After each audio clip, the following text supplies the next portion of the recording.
143 ቀናትን ተጉዘናል በእግዚአብሔር ጸጋ። ይሄ መጽሐፍ ቅዱስ ንባብ ጉዟችን ነው። መስከረም 1 ዘፍጥረት 1 ጳጉሜ 5 ራዕይ 22 ብለን ጀምረናል። ዛሬ በዚህ ቀን የምናነበው ደግሞ ኢዮብ ምዕራፍ 7 እስከ 9 ድረስ ያለውን ይሆናል። አብረን እናንብብ። በጌታ በኢየሱስ ስም አነባለሁ። ኢዮብ ምዕራፍ 7 በምድር ላይ የሰው ሕይወት ብርቱ ሰልፍ አይደለምን? ወራቱም እንደ ምንደኛ ወራት አይደለምን?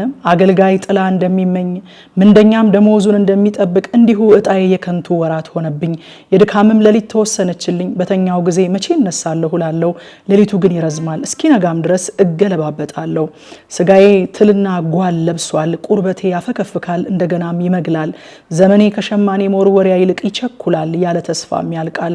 ሕይወቴ እስትንፋስ እንደሆነ አስብ። አይኔ መልካም ነገርን ከእንግዲህ ወዲህ አያይም። የሚያይን ሰው አይን ከእንግዲህ ወዲህ አያይኝም። አይንህ በእኔ ላይ ይሆናልና እኔም አልገኝም። ደመና ተበትኖ እንደሚጠፋ እንዲሁ ወደ ሲኦል የሚወርድ ዳግመኛ አይወጣም። ወደ ቤቱ ዳግመኛ አይመለስም፣ ስፍራውንም ዳግመኛ አያውቀውም። ስለዚህ አፌን አልከለክልም፣ በመንፈሴ ጭንቀት እናገራለሁ፣ በነፍሴ ምሬት በሐዘን አንጎራጉራለሁ። ጠባቂ ታስነሳብኝ ዘንድ እኔ ባህር ወይስ አንበሪ ነኝን? እኔም አልጋዬ ያጽናናኛል፣ መኝታዬም የሐዘን እንጉርጉሮዬን ያቀልልኛል ባልኩ ጊዜ አንተ በህልም ታስፈራራኛለህ፣ በራእይም ታስደነግጠኛለህ። ነፍሴም ከአጥንቴ ይልቅ መታነቅና ሞትን መረጠች። ሕይወቴን ናቅኳት፣ ለዘላለም ልኖር አልወድም። የሕይወቴ ዘመን እስትንፋስ ነውና ተወኝ። ሰው ምንድነው ታከብረው ዘንድ ልብህንስ ትጥልበት ዘንድ ማለዳ ማለዳ ስትጎበኘው ዘንድ ሁል ጊዜ ስትፈታተነው ዘንድ የማትተወኝ እስከ መቼ ነው? ምራቄንስ እስክውጥ ድረስ የማትለቀኝ እስከ መቼ ነው? ሰውን የምትጠብቅ ሆይ በድዬስ እንደሆነ ምን ላድርግልህ? ስለምን እኔን ለአንተ ዓላማ አደረከኝ? ስለምን እኔ ሸክም ሆንኩብህ? ስለምን መተላለፌን ይቅር አትልም? ኃጢአቴንስ ስለምን አታስወግድልኝም? አሁን በምድር ውስጥ ተኛለሁ፣ ማለዳ ትፈልገኛለህ፣ አታገኘኝም። ኢዮብ ምዕራፍ 8 ሾሃዊውን በልዳዶስ መለሰ እንዲህም አለ፣ እስከ መቼ ይህንን ትናገራለህ? የአፍህስ ቃል እስከ መቼ እንዳውሎ ነፋስ ይሆናል? በእውኑ እግዚአብሔር ፍርድን ያጣምማልን? ሁሉንም የሚችል አምላክ ጽድቅን ያጣምማልን?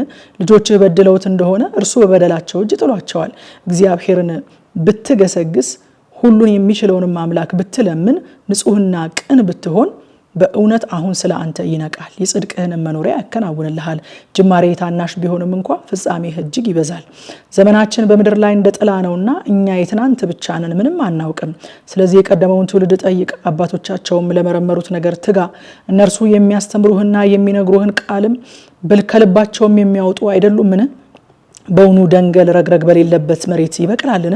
ወይስ ቄጠማ ውሃ በሌለበት ቦታ ይለመልማልን? ገና ሲለመልም ሳይቆረጥም ከአትክልት ሁሉ በፊት ይደርቃል። እግዚአብሔርን የሚረሱ ሁሉ ፍጻሜያቸው እንዲሁ ነው። የዝንጉም ሰው ተስፋ ይጠፋል፣ ተስፋውም ይቆረጣል። እምነቱም እንደ ሸረሪት ቤት ይሆናል። ቤቱንም ይደግፋል፣ አይቆምለትም። ይይዘውማል፣ አይጸናለትም። ፀሐይም ሳይተኩስ ይለመልማል፣ ጫፉም በአትክልቱ ቦታ ይወጣል። በድንጋይ ክምር ላይ ስሩ ይጠመጠማል፣ የድንጋዮቹን ቦታ ይመለከታል። ከቦታው ቢጠፋ አላየሁህም ብሎ ይክደዋል። እነሆ የመንገዱ ደስታ እንዲህ ነው፣ ሌሎችም ከመሬት ይበቅላሉ። እነሆ እግዚአብሔር ፍጹሙን ሰው አይጥለውም፣ የኃጢአተኞችንም እጅ አያበረታም። አፍህን እንደገና ሳቅ ይሞላል፣ ከንፈሮችህንም እልልታ ይሞላል። የሚጠሉህ እፍረት ይለብሳሉ፣ የኃጢአተኞችም ድንኳን አይገኝም። ኢዮብ ምዕራፍ 9 ኢዮብም መለሰ እንዲህም አለ፣ በእውነት እንዲህ እንደሆነ አወቅኩ። ሰውስ በእግዚአብሔር ፊት ጻድቅ መሆን እንዴት ይችላል? ከእርሱ ጋር ይከራከር ዘንድ ቢወድ ከሺህ ነገር አንዱን መመለስ አይችልም። ልቡ ጠቢብ ኃይሉም ታላቅ ነው። ደፍሮትስ በደና የሄደ ማን ነው? ተራሮችን ይነቅላል አያውቁትም፣ በቁጣው ይገለብጣቸዋል። ምድርን ከስፍራዋ ያናውጣታል፣ ምሰሶችም ይንቀጠቀጣሉ። ፀሐይንም ያዛታል አትወጣምም፣ ከዋክብትንም ያትማል። ሰማያትን ብቻውን ይዘረጋል፣ በባህርም ማዕበል ላይ ይረግጣል። ድብ የሚባለውን ኮከብና ኦሪዮን የሚባለውን ኮከብ፣ ሰባቱንም ከዋክብት፣ በደቡብ በኩል ያሉትን የከዋክብትን ማደሪያዎች ሰርቷል። የማይመረመረውን ታላላቅ ነገር የማይቆጠረውንም ተአምራት ያደርጋል። እነሆ ቢመጣብኝ አላየውም፣ ቢያልፍብኝም አላውቀውም። እነሆ ፈጥኖ ቢነጥቅ የሚከለክል ማን ነው? እርሱንስ ምን ታደርጋለህ የሚለው ማን ነው? እግዚአብሔር ቁጣውን አይመልስም።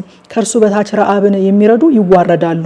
ይልቁንስ እመልስለት ዘንድ ቃሌንስ በፊቱ እመርጥ ዘንድ እኔ ማን ነኝ? ጻድቅ በሆን ኖሮ አልመልስለትም ነበረ፣ ወደ ፈራጂም እለምን ነበረ።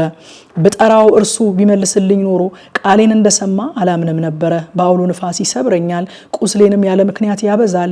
እተነፍስ ዘንድ አይተወኝም፣ ነገር ግን መራራን ነገር አጥግቦኛል። የኃይል ነገር ቢሆን እርሱ ኃያል ነው፣ የፍርድ ነገር ቢሆን ጊዜን ወሳኙ ማን ነው ይላል።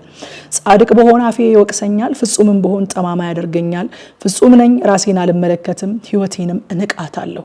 ይህ ሁሉ አንድ ነው፣ ስለዚህ ፍጹማንና ክፉዎችን ያጠፋል እላለሁ። መቅሰፍቱ ፈጥኖ ቢገድል በንጹሐን ፈተና ይሳለቃል።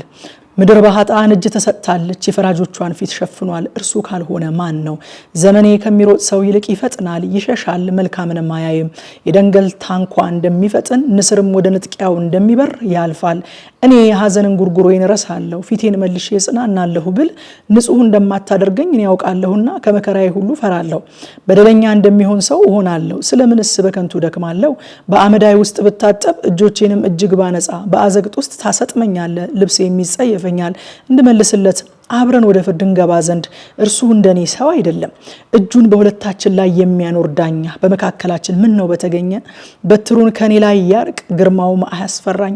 እናገር ነበር አልፈራውምም ነበረ፣ በራሴ እንዲህ አይደለሁምና ይላል። ከምሽቱ 3 ሰዓት ላይ ይሄንኑ ክፍል በቲክቶክ እና በቴሌግራም ቻናላችን በቀጥታ ስርጭት በጥልቀት የምናጠና ይሆናል። ኑና አብረን እናጥና። ጸጋ ይብዛላችሁ።